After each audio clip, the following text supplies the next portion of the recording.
नमस्कार। प्रभा साक्षी news network पर आप सभी का स्वागत है। जब से प्रियंका गांधी वाड्रा के वायनाड से लोकसभा उपचुनाव लड़ने का ऐलान किया गया है, तब से उनके पति रॉबर्ट वाड्रा बेहद प्रसन्न नजर आ रहे हैं। रॉबर्ट वाड्रा की खुद की नज़र भी अमेठी संसदीय सीट पर थी, लेकिन गांधी परिवार ने अपनी पारंपरिक सीट दामाद को नहीं देकर परिवार के करीबी किशोरीलाल शर्मा को दे दी। रॉबर्ट को हालांकि इस बात का मलाल नहीं है कि उन्हें अमेठी से उम्मीदवार नहीं बनाया गया। उनका कहना है कि अभी इस बात की खुशी है कि पार्टी ने प्रियंका को उम्मीदवार बनाया है। उन्होंने कहा कि जब भी मुझसे राजनीति में आने पर सवाल किया गया, तब मैंने हमेशा कहा है कि प्रियंका गांधी के संसद में आने के बाद मैं सक्रिय राजनीति में आ सकता हूं। आइए देखते हैं रॉबर्ट वाड्रा ने अपने साक्षात्कार में प्रियंका के अलावा और किन मुद्दों पर क्या कुछ कहा है। नमस्कार। पहले तो मैं देश की जनता को धन्यवाद देता हूं कि उन्होंने इंडिया गठबंधन को भारी अच्छे नंबर से जिताया और कांग्रेस को अच्छे नंबर पे लाए और बीजेपी का जो 400 पार का जुमला था उनको हकीकत याद दिला दी कि जनता कितनी उनसे नाराज़ थी। और मैं ये कहूँगा कि जो धर्म की राजनीति है वो सबने देखा था कि अयोध्या में उनकी हार से उनको समझ आया है कि धर्म की राजनीति देश नहीं चाहती है। मैं बहुत खुश हूँ कि प्रियंका वायनाड से चुनाव लड़ेंगे, मेहनत करेंगी वो वहाँ भी, और मैं उम्मीद करता हूँ कि वहाँ की जनता उनको भारी बहुमत से जिताए। जब भी मेरे से पूछा गया कि आप सक्रिय राजनीति में कब भाग लेंगे, तो मैंने हमेशा बोला कि प्रियंका के संसद में भाग लेने पर, उनको सांसद के रूप पर देखने पर, उसके बाद मैं शामिल हो सकता हूँ। पर इस बारी जब जो डिसीजंस बन रहे थे तो उसमें मैंने ज़रूर ज़्यादा मैंने बोला इस बारी कि नहीं, मैंने बिल्कुल ना सुना नहीं। मैंने कहा बस अब सक्रिय राजनीति में और संसद में होना ज़रूरी है उनका, खाली प्रचार के लिए नहीं। और खाली जो वो इतनी मेहनत करते हैं, तो मैं चाह रहा था कि वो जो उनके महिलाओं के नारे वो लगाते हैं कि मैं लड़की हूँ, लड़ सकती हूँ, या अलग अलग जो मेहनत करते हैं, वो बड़े पैमाने पर और पार्लियामेंट में होने पर वो अपने काम और अच्छी कर पाएंगी, देश की सेवा और तरीके से कर पाएंगी। सर, आपको लगता है कि जो प्रियंका गांधी बार बार जो है कांग्रेस के लोग कहते थे कि इलेक्टोरल पॉलिटिक्स में आए, पार्लियामेंट में आए, तो पार्लियामेंट के अंदर जब वो जाएंगी तो और आपका कहना है कि वुमेन इश्यूज और ज़्यादा मुखर तौर पे अच्छी तरीके से उठेंगे, आवाज़ उनकी और पहुंच पाएगी? देखिए, मुझे पता है कि मेरे परिवार अपने पुरखों से, दादी से और अपने पिताजी से और सोनिया जी से कितनी सीखे हैं, और राहुल ने भी सीखा है। और उनको पार्लियामेंट में होने पर, संसद में होने पर, जो भी देश के मुद्दे हैं, जो बीजेपी ज़िक्र नहीं करती हैं उनकी, जो हमारे किसान हैं या बेरोज़गारी हैं या महिला की सुरक्षा और जो जो महंगाई बढ़ी है, उसके बारे में ज़्यादा ज़िक्र नहीं होती है। और हम ये देखते हैं कि जो भी वो करते हैं, ज़रूर खाली 2-3 उद्योगपति हैं उनके पास, बीजेपी उनको सारा दे देती है, चाहे बंदरगाह हो या रोड हो या जो भी करना चाहेंगे उनके द्वारा ही अपने काम करते हैं। पर मैं कहूँगा कि प्रियंका ज़रूर सारे मुद्दों को उठाएंगी, हर बात उठाएंगी, जैसे राहुल ने भी उठाया। और मैं हालांकि बोलूँगा कि जैसे अगर बीजेपी के जो सांसद बने हैं, जो जब उनसे सवाल किया गया कि पहले प्रधानमंत्री कौन थे, वो उसका जवाब उल्टा दे रही हैं, उनको उसी का समझ नहीं है, और वो आज संसद में हैं। मैं हैरान हूँ। और वो आगे क्या कर पाएंगी वहाँ। और जो संसद का समय बिगाड़ते थे या ज़ाया करते थे, जो स्मृति ईरानी जी हैं, वो अब वहाँ नहीं होंगी, जो हमेशा परिवार का नाम लेकर अपनी पहचान बढ़ाते थे और कभी भी उन्होंने महिलाओं के लिए कुछ भी नहीं किया। चाहे वो जो हमारे जो महिलाएं रेसलर थे या मणिपुर जाना या अलग अलग ऐसी चीज़ें हैं महिलाओं के बारे में, कभी भी वो अपनी आवाज़ नहीं उठाई। प्रियंका उठाएंगी, मुझे पता है प्रियंका इस समय में उन्होंने वैसे ही, चाहे वो संसद में थे या नहीं, बहुत मेहनत की है और हर चीज़ समझी हैं वो, और उनको पता है लोगों की ज़रूरत क्या है और वो ज़रूरत पूरी करेंगी, उनकी आवाज़ रखेंगी, बुलंद करेंगी लोगों की आवाज़ संसद में। सर, आपको लगता है कि जो अमेठी और रायबरेली दोनों सीटें कांग्रेस जीती, रायबरेली में 4 लाख का मार्जिन रहा और अमेठी के अंदर भी 1,66,000 का मार्जिन रहा, और प्रियंका गांधी जो है तकरीबन जो है 2 हफ्तों तक वहाँ ही उन्होंने अपना डेरा डाला हुआ था और दोनों जगह ही वो प्रचार कर रही थी, और आप रायबरेली के साथ साथ आपने अमेठी का भी जिक्र कर रहे हैं, तो आपको लग रहा है कि उसमें एक प्रियंका जी का भी एक बड़ा अहम रोल रहा, और जिन सांसद का आप नाम, पूर्व मंत्री का नाम ले रहे हैं, तो उनकी उनकी उनकी हार में और वहाँ पे किशोरीलाल शर्मा की जीत में भी एक अच्छा रोल निभाया प्रियंका ने। पहले तो मैं बोलूँगा कि अमेठी और रायबरेली की जो जनता है वो हमेशा चाहती है कि गांधी परिवार उनके साथ एकजुट रहे, क्योंकि गांधी परिवार ने ही वहाँ बहुत फ़ायदा दिया है उनको, और उनको लगा था कि उनसे गलती हुई अमेठी में कि स्मृति ईरानी जी को उन्होंने एक मौका दिया जिससे उन्होंने 5 साल में कोई प्रगति की तरफ देखा नहीं, और उनको लगा था कि गांधी परिवार से कोई भी सदस्य अगर लड़ेंगे तो उनको ज़रूर जिताएंगे। तो ज़रूर मांगे मेरे लिए भी बहुत बड़ी थी कि आप लड़ें और आपको भारी बहुमत से जिताएंगे, और किशोरी लाल जी भी बहुत मेरे को उन्होंने कहा कि आपको लड़ना चाहिए, पर मैं बहुत खुश हूँ कि किशोरी लाल जी वहाँ थे। 40 साल से उन्होंने बहुत मेहनत की है। राहुल और प्रियंका ने सही डिसीजन लिया कि किशोरी लाल को लड़ना चाहिए, और प्रियंका ने बहुत मेहनत की दोनों क्षेत्र में, राहुल के लिए और किशोरी लाल के लिए, और सबने देखा कि जो भी उन्होंने बात रखी, उन्होंने ये शुरू से बोली कि कहाँ से उनका रिश्ता शुरू हुआ, और बहुत ही इमोशनल स्पीच था, क्योंकि है इमोशनल जगह। मुझे याद है कि 99 से मैंने जब प्रचार शुरू किया तो मैं भी वहीं अमेठी में, सुल्तानपुर, जगदीशपुर, रायबरेली में चप्पा चप्पा जा गया था, और इतना प्यार मुझे मिला उन लोगों से। तो मैंने भी बहुत प्रेम और बहुत मेहनत की है वहाँ। तो ज़रूर प्रियंका की मेहनत रंग लाई है, और बहुत भारी बहुमत से राहुल को जिताए, किशोरी लाल को जीते हैं, और जो भी वायदे वहाँ किए वो जहाँ पहले जो काम हो रहा था, अधूरा रह गया था 5 साल में, वो पूरा करेंगे अमेठी में। और सोनिया जी ने वैसे ही रायबरेली में बहुत मेहनत की थी वहाँ, और राहुल उन्हीं की सोच को वो पूरा करेंगे, और जो भी उनके इरादे थे वो भी पूरा करेंगे रायबरेली में। सर, अभी तो अनाउंसमेंट हुई है प्रियंका गांधी के नाम की, तो उसके बाद बीजेपी अब जो है आरोप लगा रही है कि तो परिवारवाद है। अब तो सभी लोग जो हैं वो पार्लियामेंट के अंदर रहेंगे और चुनाव लड़ रहे हैं, चुनावी राजनीति में आ रहे हैं, परिवारवाद की बात करते थे और आज परिवारवाद। देखिए, पहले तो वो अपने पार्टी में झांके कि जो उनके सांसद हैं वो किसी परिवार, उनके परिवार के व्यक्ति या लोग पार्लियामेंट में नहीं थे, राजनीति पे नहीं थे। पहले उनको तो वो असेसमेंट करना चाहिए। बाकी अगर कोई भी हमारी पार्टी से या कोई भी पार्टी से उनके पास जाता है तो फिर वो परिवारवाद का बात ही नहीं होती है।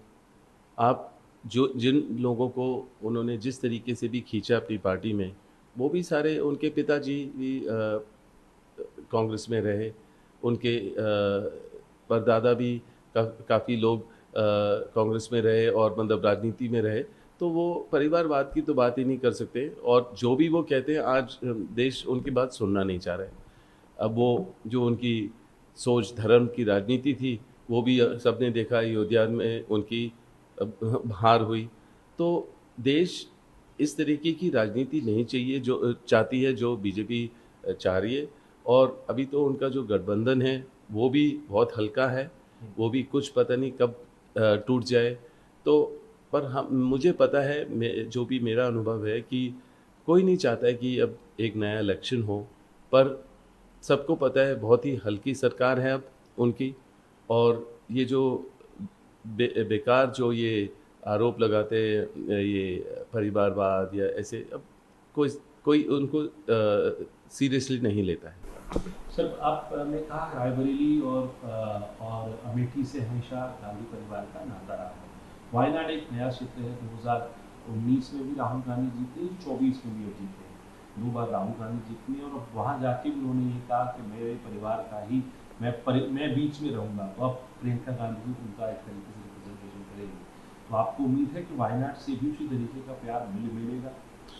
मुझे लग रहा है कि जो मेरा अनुभव है, फिर से मैं ये कहूँगा कि देश के किसी भी कोने में मैं जाता हूँ और मैं अपने चैरिटी के द्वारा और अपने धार्मिक दौरा जो करता हूँ, काफ़ी लोगों से मिलता हूँ उस समय, और बहुत प्यार मिलता है कि मैं गांधी परिवार का एक सदस्य हूँ। और उनको पता है कि गांधी परिवार ने अपने प्यारों को खोया देश के लिए, और कितनी मेहनत करते हैं। और मैं कहता हूँ कि वायनाड में अभी प्रियंका को चुनाव लड़ना है, और वहाँ के लोग बहुत खुश हैं कि प्रियंका वायनाड से, वहाँ उन्होंने वायनाड चुना है और वो वायनाड से लड़ेंगे और वहाँ के सांसद बनेंगे। पर अभी उसका समय तो बाद में है, अभी चुनाव है उसका, फिर देखेंगे उसका जो रिज़ल्ट आता है। पर मैं उम्मीद करता हूँ कि प्रियंका को भारी बहुमत से वायनाड के लोग जिताएं, और ज़रूर प्यार मिलेगा, ज़रूर मिलेगा, क्योंकि चाहे सोनिया जी के बाद राहुल रायबरेली में आए तो वहाँ की जनता उनको बहुत प्यार देगी, और उनको पता है कि राहुल वहाँ आएंगे और वो मेहनत करेंगे, जो उनकी ज़रूरतें हैं उनको पूरा करेंगे, जो वायदे किए हैं वो भी पूरे होंगे। और वैसे ही वायनाड में होगा और पूरे देश भर में होगा। जो भी लोगों की ज़रूरतें हैं, अब कांग्रेस के खाते में अच्छे नंबर हैं, अच्छे सीट हैं, जो गठबंधन है वो भी मजबूत है। तो अभी डेमोक्रेसी एग्जिस्ट करेगी, अभी डेमोक्रेसी रहेगी, और ये ज़रूरत थी देश में। और मैं खुश हूँ कि देश की जनता ने गठबंधन को अच्छे नंबर से पार्लियामेंट में भेजा है। तो उत्तर प्रदेश में भी अच्छे नंबर आए। सब उत्तर प्रदेश सबसे ज़्यादा, अगर इंडिया ब्लॉक के लिए एक अच्छा स्टेट साबित हुआ तो उत्तर प्रदेश हुआ, और बीजेपी के लिए उतना ही बड़ा नाइटमेयर रहा इलेक्टोरल पॉलिटिक्स की बात करें तो। यूपी में अब आगे कैसे प्रॉस्पेक्ट देखते हैं आप? क्योंकि कांग्रेस के भी 6 सांसद वहाँ से अब आए हैं जो चुनकर, और जो मेहनत प्रियंका गांधी पहले भी कांग्रेस की तरफ से कर रही थी, कांग्रेस के लिए कर रही थी, आज 6 सांसद हैं आपके वहाँ पर। उसको किस तरीके से देखते हैं आप यूपी के? देखिए, जब भी देश में जनता को महसूस होता है, उनको महंगाई की महसूस होती है, जो भी सरकार वादे करते हैं और पूरे निभाते नहीं हैं, और जिस तरीके की बीजेपी ने राजनीति की, चाहे धर्म की हो या डराने की हो, और किसी की सुनवाई नहीं हो रही थी, तो यही उनका रिज़ल्ट होना ही था कि जनता वो नाराज़ थी। और जो भी वो अब वायदे कर रहे थे, या जो वो सब असल में जो उन्होंने इस्तेमाल किया जुमले का, तो जुमला ही था।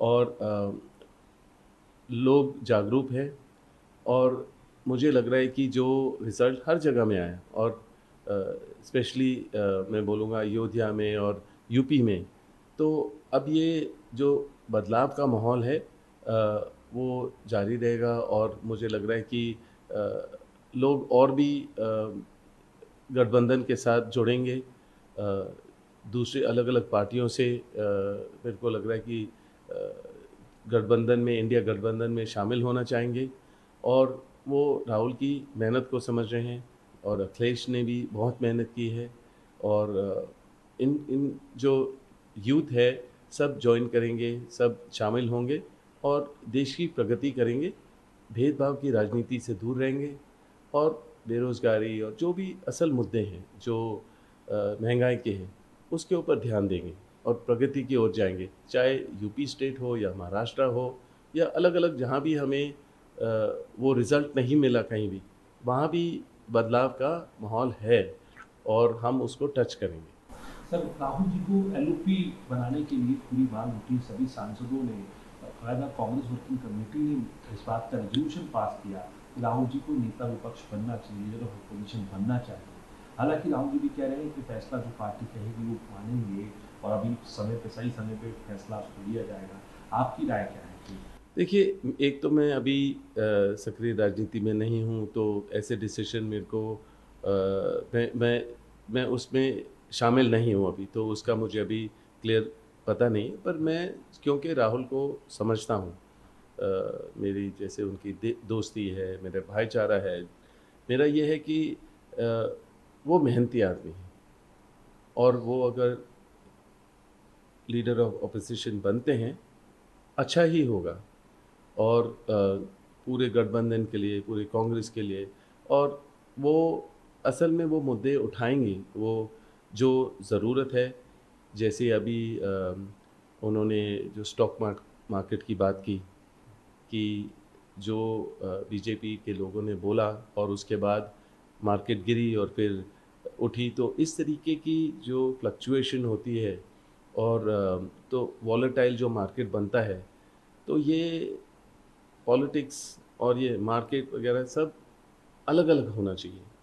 ना तो आप एजेंसियों का दुरुपयोग हो, ना मार्केट को खेलो जिससे लोगों को मतलब असर हो कि फ़ायदा हो या नुकसान हो। ये चीज़ इंस्टीट्यूशंस अलग चलनी चाहिए और राजनीति अलग होनी चाहिए। तो मुझे लग रहा है कि अगर वो लीडर ऑफ ऑपोजिशन बनेंगे, वो बहुत ही समझदार हैं, इन सारे मुद्दों को समझेंगे, अलग रखेंगे, उनसे सवाल ज़रूर पूछेंगे और मुझे लग रहा है वो मेहनती है और सब सब चाहते हैं कि वो आगे जाके प्रधानमंत्री बने। आखिरी और महत्वपूर्ण सवाल सर, अभी तो सोनिया गांधी और राहुल गांधी ही संसद में थे, अब प्रियंका गांधी भी संसद में होंगी। तो पहले ही आप लोगों के ऊपर बहुत जो है आरोप लगते थे और निशाने पर आप लोग रहते थे। अब प्रियंका जी भी संसद पहुंच जाएंगी और आप भी सक्रिय हो रहे राजनीति में, तो आप तैयार हैं और नए हमलों के लिए? मैंने प्रियंका को इस बारी भी बोला, हम हर चीज़ झेलने के लिए तैयार हैं, पर किसी भी रीज़न के लिए उनको ये नहीं सोचना चाहिए कि अगर मैं संसद में शामिल होती हूँ तो आपके ऊपर क्या आरोप आएंगे या इफ़ेक्ट आएंगे। मैंने 10 साल से बहुत झेला ये बीजेपी की सरकार को। उन्होंने हमेशा पूछा कि आपका पहले रुपया आपने कहाँ से कमाया, और बहुत तरीके अपनाए कि मेरे को परेशान करने के लिए। तो परेशानी से एक व्यक्ति और सीखता है, तो मैंने बहुत सीखा है, झेलने की क्षमता है। जो ये आरोप लगाएंगे, जो भी और सख्ती करेंगे, जो भी बेबुनियाद इल्ज़ाम लगाएंगे, मैं झेलने के लिए मैं ठीक हूँ। मतलब मैं मज़बूत हूँ और मैं बस यही देखना चाह रहा हूँ कि प्रियंका संसद में हो और देश की प्रगति के ध्यान में दें। नीट एग्जाम पे कुछ कहना चाहिए? नीट एग्जाम को लेके बहुत कंट्रोवर्सी है, स्टूडेंट्स जो है बहुत आक्रोशित हैं, गिरफ्तारियां हो रही हैं अलग अलग प्रदेशों के अंदर, जहां पर एक बात सामने आ रही है कि 30-30 लाख रुपए में पेपर लीक कर दिए गए। 67 टॉपर एक ही एग्जाम से निकल कर आते हैं। इस तरीके की सिचुएशन को कैसे देखते हैं आप? देखिए, जब राहुल ने प्रचार किया था और प्रियंका भी, कि ये जो पेपर लीक के बारे में ज़रूर जिक्र की थी, क्योंकि ये बहुत बड़ा मुद्दा है और बहुत इशू है कि इतने लोग मेहनत करते हैं और फिर पेपर लीक के बाद आप कह रहे हो कि 65 से ज़्यादा लोग मतलब टॉपर हुए हैं, वो पॉसिबल नहीं है। तो पेपर लीक हुआ है, उसके बाद उनको सबूत मिलता है कि 30-30 लाख लिए गए हैं, तो ज़रूर इस पर कार्रवाई होनी चाहिए और इस पर सख्ती होनी चाहिए। और जो भी हमारे जो यूथ हैं, जो मेहनत कर रहे हैं, उनके साथ बेइंसाफ़ी नहीं होनी चाहिए कि ये पेपर लीक हो और कि जो भी मेहनत की है वो बिल्कुल ख़राब होती है और फिर से उनको दोबारा मेहनत करनी पड़ती है। और एक ज़्यादा उम्र पे वो मतलब कि कुछ भी आगे कर पाते हैं, तो उनका समय बर्बाद होता है और इस पर सख्ती होनी चाहिए और ज़रूर कानूनी तौर से इस पर ध्यान देना चाहिए। अगर आप भी लेना चाहते हैं देश दुनिया की तमाम जानकारी तो आज ही सब्सक्राइब करें हमारे चैनल को। साथ ही नीचे दिए बेल आइकन को जरूर दबाएं ताकि हर अपडेट आप तक पहुंच सके।